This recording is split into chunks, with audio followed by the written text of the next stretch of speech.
Are you afraid of your own intuition, or are you one of those people that wonders why other people have such a strong reaction just saying the word intuition? Well, in this video, I'm just going to be offering some ideas, kind of out of the box ideas of just why that might be. Now, it was 30 years ago when I had my own intuitive kind of psychic awakening where suddenly I was extra sensitive to all the feels and hearing sounds and hearing people's minds. I was able to see colors around people. I would have a strong sense about someone and then they would mention it and it would be accurate. Well, I wasn't just afraid, I was absolutely in sheer terror that, of course, I didn't know it had a name called intuition, but I was in sheer terror because I thought as a nurse that my training led me to believe that the only next step available to me was a mental hospital. I mean, that's it. It's like, just hand me the car keys. I'll just drive myself there because something is seriously going wrong inside of me and I need somebody to fix it. Well, 30 years later, working as a psychic, there's lots of reasons why people are terrorized and fearful and afraid, or they're afraid for you and they want you to stop using your intuition. So I'm going to talk a little bit about what some of the clients that I've worked with over the years, there's certain themes that come up, and a lot of those themes have to do with living a past life before.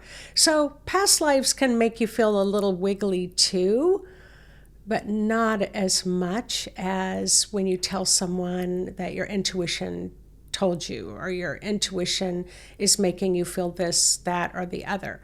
A lot of people will get unnerved by intuition and the word psychic much more than they will past lives. So most people that I have found when I work with them, they're shocked to hear that they are intuitive. When I go to tune into them and I see that they have a lot of intuitive ability that's just sitting there on the shelf collecting dust, that they don't use it at all because they are absolutely terrified. Many people came to see me because they had a similar experience like I did. Suddenly they were having very intuitive type senses and they wanted to know if I could help them to turn it off. They're like, I don't know what button just got pushed, but can you find it and push that button and stop it? Because I don't want to be intuitive. I don't want to be extra sensitive. I don't want to be able to see in the unseen world. I just want my life to be normal. And I would just kind of chuckle. I could get what they were saying, but I said, I'm sorry. You can't shut it off, once that it's on, and that it's actually a gift, and you're going to feel a lot better if you can learn to work with it.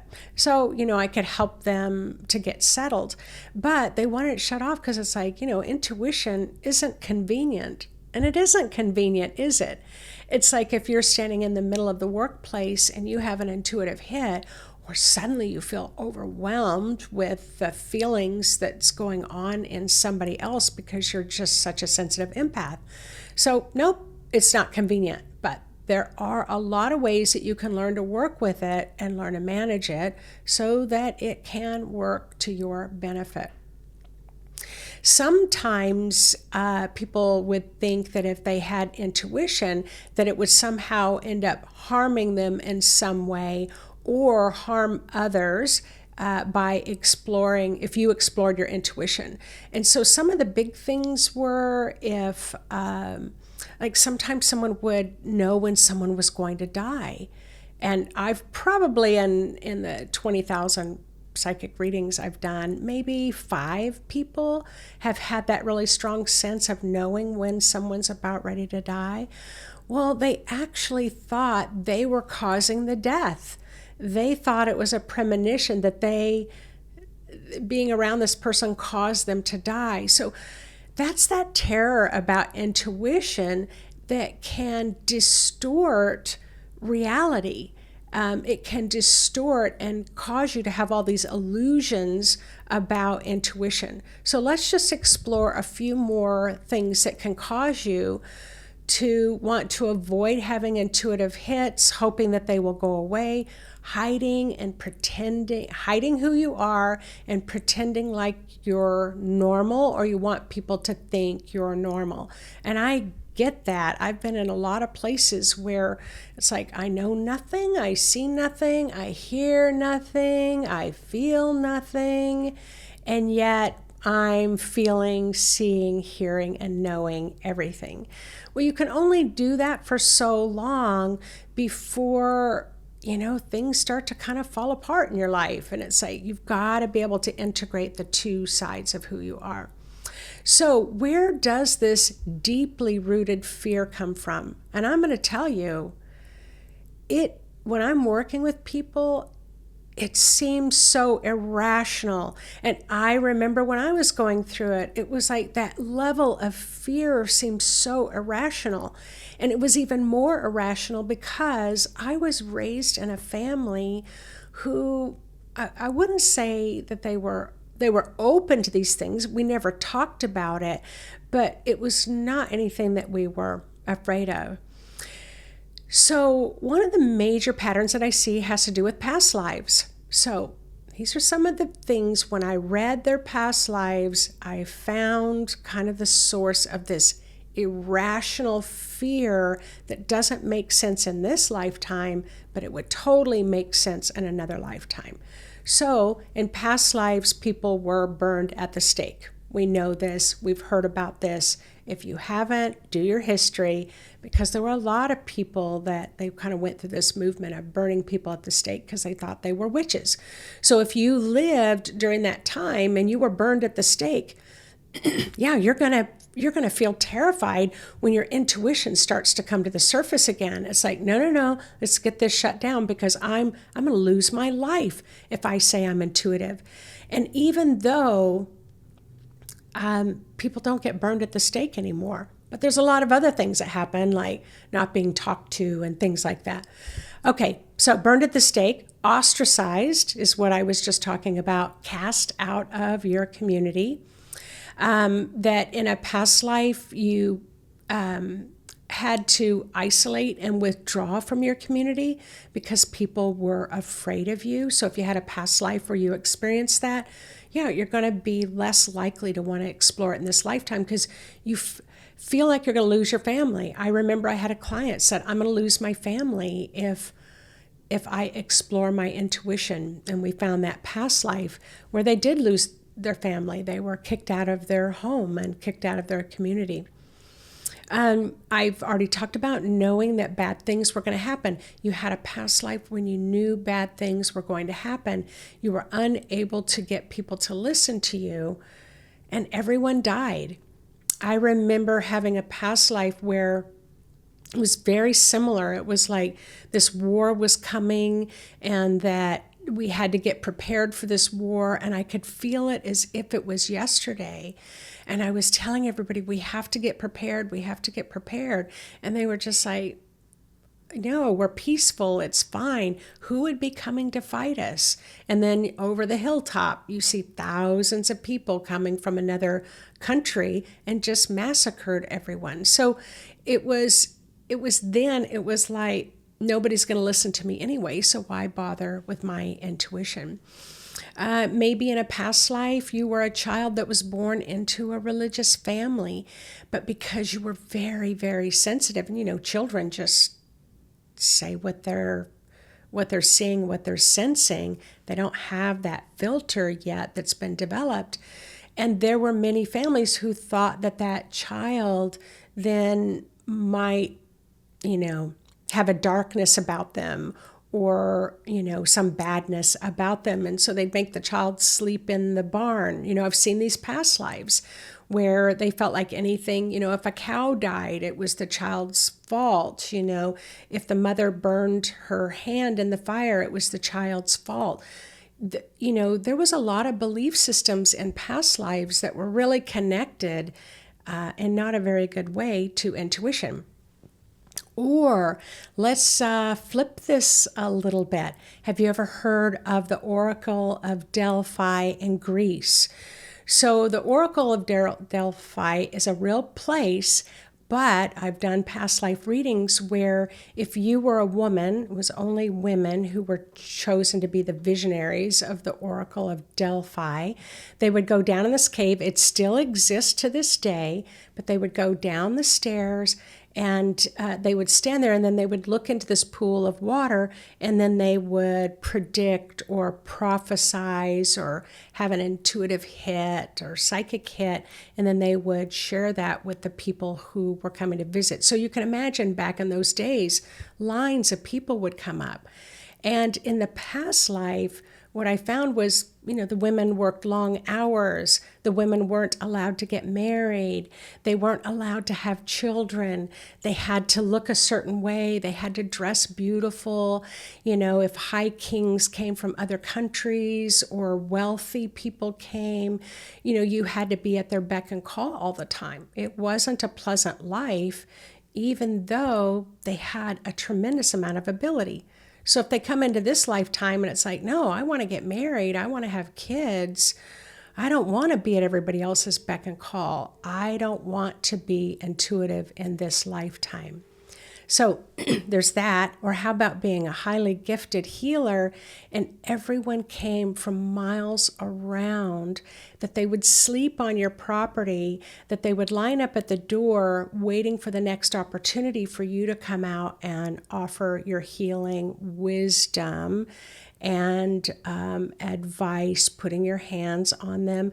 And so maybe you had that lifetime, you learned a lot, but in this lifetime, it's like, I want my life to be my own, and if I'm a healer or if I'm intuitive, I'm not allowed to set boundaries because I have to be available to all of humanity. Well, that was then, and this is now, that you can be intuitive, you can be a healer, and you can set boundaries around when you'll see people and when you won't see people. And so often you would be really exhausted. We think about Edgar Cayce. So if you've not heard of Edgar Cayce, you gotta look him up, look up the videos. He was an amazing man. They called him the sleeping prophet. And he did have people who would just line up for sessions with him all the time. And his doctor said, look, if you don't start to rest and take care of your body, you're gonna die young. And he's like, I can't say no. I can't say no to these people that need my help. And he did die young, but he's documented every reading that he has, and they have a museum. I think it's in Virginia that you can visit. So how about this other one where you've lived in Atlantis before? You had a past life in Lemuria and Atlantis.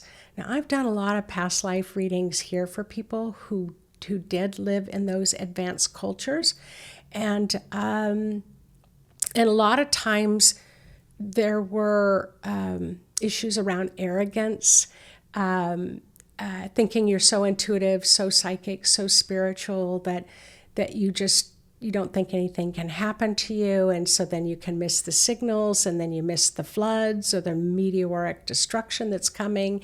And so you may have a lot of fear about your intuition around that, or want to be disconnected from it. You don't want to be connected in again. And then there's the other thing that I see a lot of that can cause people to feel terrified of tapping into their own intuition.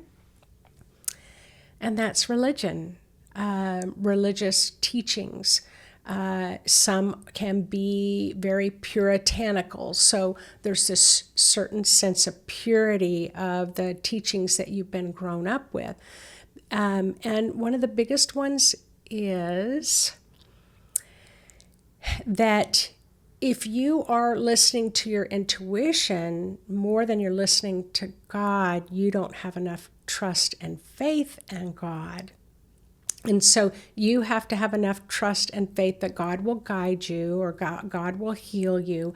And so when you have these intuitive hits, it's almost like you might be made to feel, or maybe you just feel on your own that you just don't have enough faith in God, and you're listening to yourself is not healthy, So we have that.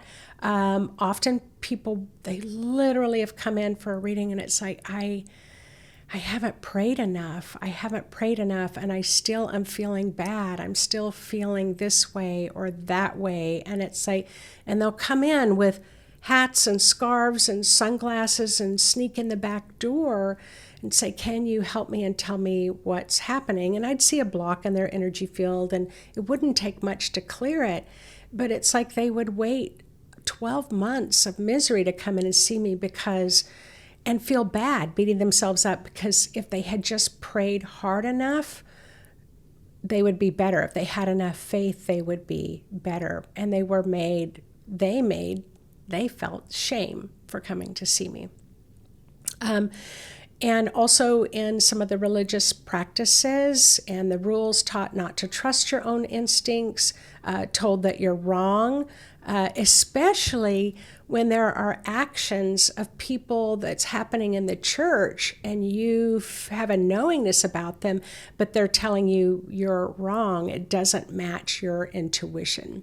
And then later on you find out they're having affairs or whatever, or maybe there were some people, it's like you feel like maybe there's somebody stealing money from the church, and you try to tell people and they're like, nobody in this church would do that. And then you find out people have been embezzling. So yeah, there's a lot. How about the rules of honoring your parents, but something's wrong, or your parents maybe are not functioning in a healthy way. I'm trying to walk this little fine line here. And so you will override, because your parents will say, you're wrong. And then as a child, you would override that. Or again, being terrified, and that you are only supposed to follow your parents' guidance or God's guidance, or if the faith has given the parents that power to be your higher power, we'll put it that way. And then there's also, that can be taught in the religion in a religious manner, that if you open that door of intuition, that you can open the door or a portal for a lot of bad things to happen in your life. Now, I am going to say here that yeah, you don't want to dabble. I don't even know how to make a video on that. You don't want to dabble. And when I say I don't know how to make a video about that, because I don't want to really scare or unnerve you, but there are some really healthy ways to develop your intuition and maintain a healthy energy field and be aligned with the divine supreme creator and be connected with your own higher wisdom. But there are some people that will play with, we'll just say maybe the dark arts, or they're kind of doing things halfway. They're not doing things in I don't know. I can only say a healthy way. And it's like, for example, I used to love to watch scary movies, and I've stopped watching them now, because I just want to maintain that higher frequency. Or if I'm going to watch a scary movie, I'm going to make sure and put extra protection around me. But anyway, those are a lot of ways that you can get triggered, and it's not even your trigger. It could be a past life. It could be somebody else's belief system. And so what am I ultimately wanting to share with you here? Take it to the next level. If you're afraid of your intuition, ask yourself, why? And then if you get the answer of, I'm going to open up something, Pandora's box that I shouldn't, say, where did that rule come from? And sometimes you don't even know, because it's in the societal waters. It's just, we're just saturated with that. but it might be a past life, and it's reasonable if you were hurt or harmed in a past life because you had gifts. Absolutely reasonable. So anyway, explore your intuition. I hope that you can learn to not be afraid of it. And for those who are watching this who are not afraid and they know intuition is a beautiful thing, have those deeper conversations with people. It's like, where does that fear come from? Or why are you so afraid of me? Because I'm intuitive. So I think that gives enough kind of spiritual food for thought and to think about a little bit more often. And I would love to read in the comments sections when you started opening to your own intuition. Did you have some fear? Were those fears founded? Were those fears rational? And how did you work through it? Because there's going to be a lot of people that are going to be reading the comments, and they're going to say, oh, well, this person worked through it this way. Maybe if I try it, it's going to work for me as well. All right. Take care, everyone. Thanks for being a part of my YouTube channel. Don't forget to hit the subscribe and the bell so that you can be notified when I upload another video just like this. All right. Bye-bye, everyone.